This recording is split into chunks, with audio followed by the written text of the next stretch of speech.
kasih Bapa, kami bersyukur pagi ini bisa bangun dengan tubuh yang sehat tanpa kurang apapun. Sebelum kami melakukan aktivitas hari ini, kami rindu untuk membaca Alkitab Tuhan, untuk melandasi hidup kami dengan kebenaran-Mu. Oleh sebab itu kami semakin hari semakin berkenan di hadapan-Mu Tuhan. Urapilah setiap kami Tuhan, di dalam nama Tuhan Yesus. Haleluya. Amin. 25. Pendapat Bildad bahwa tidak seorang pun benar di hadapan Allah. Maka Bildad orang Sua menjawab, kekuasaan dan kedahsyatan ada pada Dia yang menyelenggarakan damai di tempatnya yang tinggi. Dapatkah dihitung pasukannya, dan siapakah yang tidak disinari terangnya? Bagaimana manusia benar di hadapan Allah, dan bagaimana orang yang dilahirkan perempuan itu bersih? Sesungguhnya bahkan bulan pun tidak terang, dan bintang-bintang pun tidak cerah di matanya. Lebih-lebih lagi manusia yang ada berengah, anak manusia yang adalah ulat. 26. Jawab Ayub, siapa dapat mengerti kebesaran Allah? Tetapi Ayub menjawab, alangkah baiknya bantuanmu kepada yang tidak kuat, dan pertolonganmu kepada lengan yang tidak berdaya. Alangkah baiknya nasihatmu kepada orang yang tidak mempunyai hikmat, dan pengertian yang kau ajarkan dengan limpahnya. Atas anjuran siapakah engkau mengucapkan perkataan-perkataan itu, dan gagasan siapakah yang kau nyatakan? Roh-roh di bawah menggeletar, demikian juga air dan penghuninya. Dunia orang mati terbuka di hadapan Allah, tempat kebinasaan pun tidak ada tutupnya. Allah membentangkan utara di atas kekosongan dan mengantungkan bumi pada kehampaan. Ia membungkus air di dalam awannya, namun awan itu tidak robek. Ia menutupi pemandangan tatanya, melingkupinya dengan awannya. Ia telah menarik garis pada permukaan air, sampai ujung perbatasan antara terang dan gelap. Tiang-tiang langit bergoyang-goyang tercengang-cengang oleh hardiknya. Ia telah meneduhkan laut dengan kuasanya, dan meremukkan Rehab dengan kebijaksanaannya. Oleh nafasnya langit menjadi cerah, tangannya menembus ular yang tangkas. Sesungguhnya semuanya itu hanya ujung-ujung jalannya. Betapa lembutnya bisikan yang kita dengar daripadanya. Siapa dapat memahami guntur kuasanya? Tidak ada harapan bagi orang fasik. Maka Ayub melanjutkan uraiannya, demi Allah yang hidup, tidak memberikan kearidan padaku, dan demi yang maha kuasa yang memedikan hatinya, selama nafasku masih ada padaku, dan roh Allah masih di dalam lubang hidungku, maka bibirku sungguh-sungguh tidak akan mengucapkan kecurangan, dan lidahku tidak akan melahirkan tipu daya. Aku sama sekali tidak membenarkan kamu. Sampai binasa aku tetap mempertahankan bahwa aku tidak bersalah. Kebenaranku kupegang teguh dan tidak ku lepaskan. Hatiku tidak mencela sehari pun daripada umurku. Biarlah musuhku mengalami seperti orang fasik, dan orang yang melawan aku seperti orang yang curang. Karena apakah harapan orang durhaka kalau Allah menghabisinya? Kalau ia menuntut nyawanya, apakah Allah akan mendengar teriaknya jika kesesakan menimpa dia? Dapatkah ia bersenang-senang karena yang maha kuasa, dan berseru kepada Allah setiap waktu? Aku akan mengajari kamu tentang tangan Allah. Apa yang dimaksudkan oleh yang maha kuasa tidak akan kusembunyikan.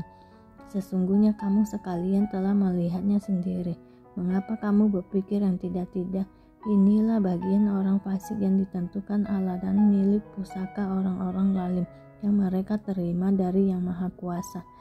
Kalau anak-anaknya bertambah banyak, mereka menjadi makanan pedang, dan anak cucunya tidak mendapat cukup makan.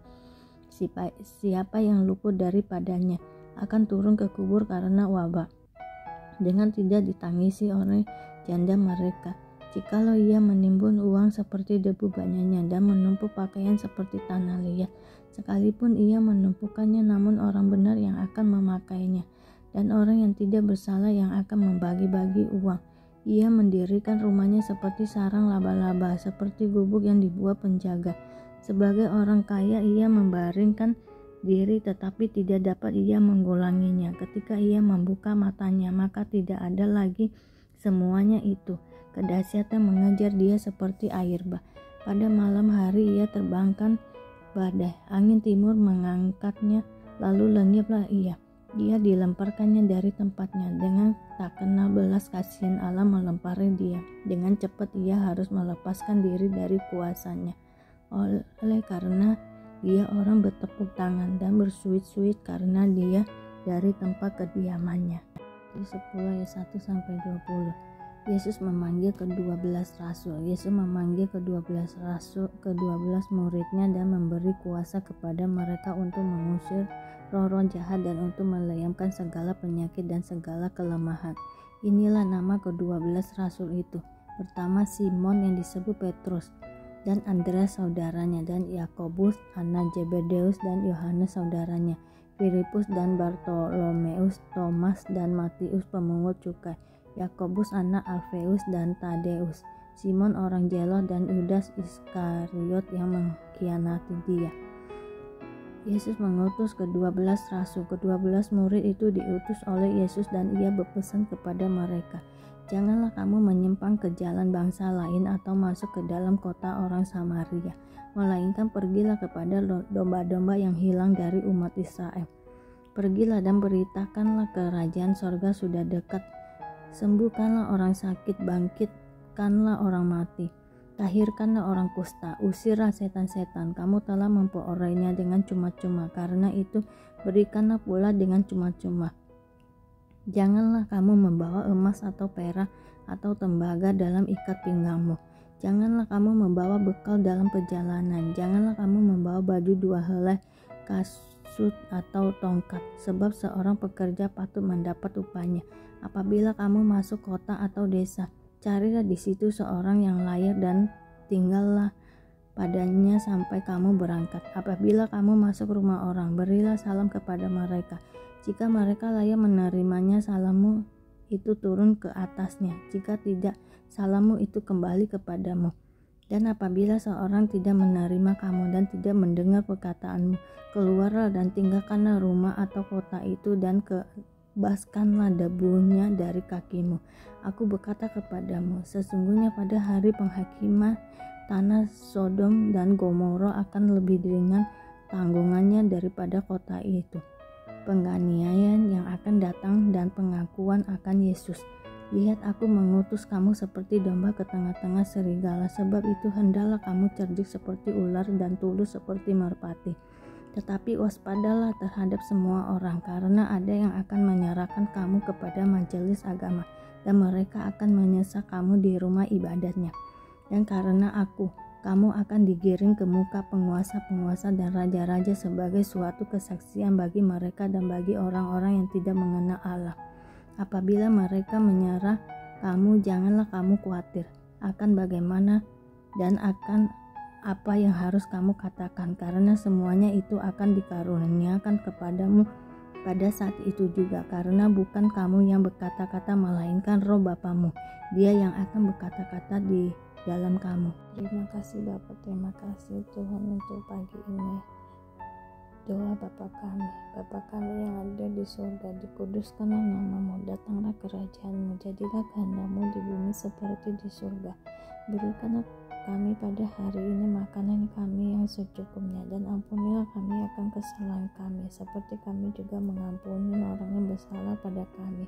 Dan janganlah membawa kami ke dalam percobaan, tetapi lepaskanlah kami daripada yang jahat, karena Engkaulah yang mempunyai kerajaan dan kuasa dan kemuliaan sampai selama-lamanya. Terima kasih Bapa. Terima kasih Engkau sudah mengingatkan kami hari ini membaca Alkitab, dan kami selalu bersyukur atas apapun yang Tuhan berikan dalam hidup kami. Engkau tidak pernah meninggalkan kami ya Bapa. Hidup kami akan senantiasa berkecukupan di dalam-Mu. Di dalam nama Tuhan Yesus kami berdoa dan mengucap syukur. Amin, amin, amin. Tuhan Yesus memberkati.